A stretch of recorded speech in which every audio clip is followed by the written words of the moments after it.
जैसा कि हम लोग जो है चौथा चैप्टर कार्यपालिका के बारे में पढ़ रहे हैं। तो कार्यपालिका में हम लोग दो चीज के बारे में पढ़े, एक जो है ये राष्ट्रपति प्रणाली के बारे में पढ़े, दूसरा कौन सा प्रणाली के बारे में पढ़े, संसदीय प्रणाली के बारे में पढ़े।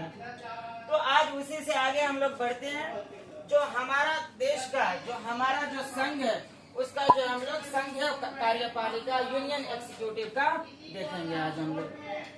तो हम लोग देख सकते हैं कि संविधान के अनुच्छेद 52 से 78 जो भाग 5 में पड़ता है वो संघीय कार्यपालिका जिसको यूनियन एग्जीक्यूटिव कहा जाता है उसका उल्लेख हुआ है, ठीक ना।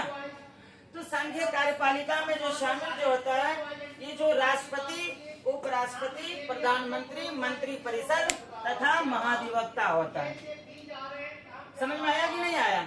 राष्ट्रपति जो होता है हम लोग जो है सबसे पहले स्टार्टिंग राष्ट्रपति से करेंगे, उपराष्ट्रपति के बारे में पढ़ेंगे, प्रधानमंत्री के बारे में पढ़ेंगे और प्रधानमंत्री के साथ साथ जो प्रधानमंत्री इसी मंत्री परिषद का हेड होता है और साथ साथ में महाधिवक्ता के बारे में पढ़ेंगे। महाधिवक्ता जो होता है ये जनरली जो होता है केंद्र सरकार का क्या होता है, वकील होता है। जो सुप्रीम कोर्ट में ये जनरली उसके तरफ से क्या होता है, वकील रहता है। किसके तरफ से?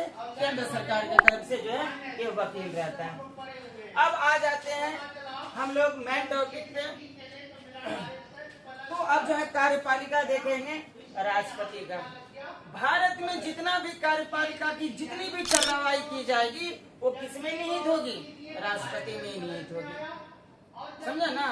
भारत में कार्यपालिका की संबंधी जितनी भी कार्रवाई की जाएगी वो किसमें निहित होगा, राष्ट्रपति में निहित होगा। मतलब इसी के नाम से किया जाएगा। तो हम लोग जानते हैं कि राष्ट्रपति जो होता है राष्ट्र का क्या माना जाता है, प्रमुख माना जाता है, हेड ऑफ द स्टेट माना जाता है।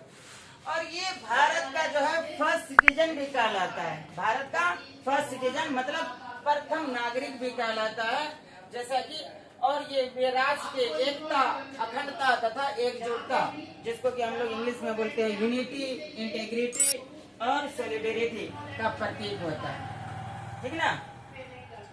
अब जो है उसी में क्या कहते हैं, अनुच्छेद 54 के अनुसार राष्ट्रपति का निर्वाचन किया जाता है। राष्ट्रपति का निर्वाचन होता है, उसका चुनाव होता है।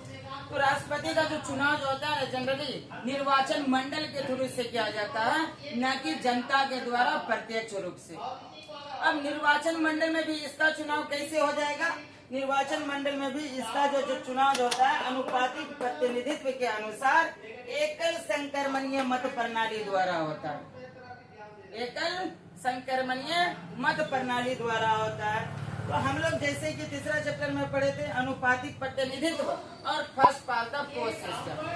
First pass the post system क्या है, जिसको जितना ज्यादा वोट आए वही क्या कहलाएगा, विनर कहला जाएगा। लेकिन अनुपातिक प्रतिनिधित्व जो होता है क्या कहलाता है, इसमें कोटा फिक्स होता है। आपको उतना कोटा जो है यानी कि जितना भी टोटल वैलिड वोट्स पोल्ड होता है आपको उतना लाना पड़ता है, कोटा से संबंधित होता है, ठीक है ना।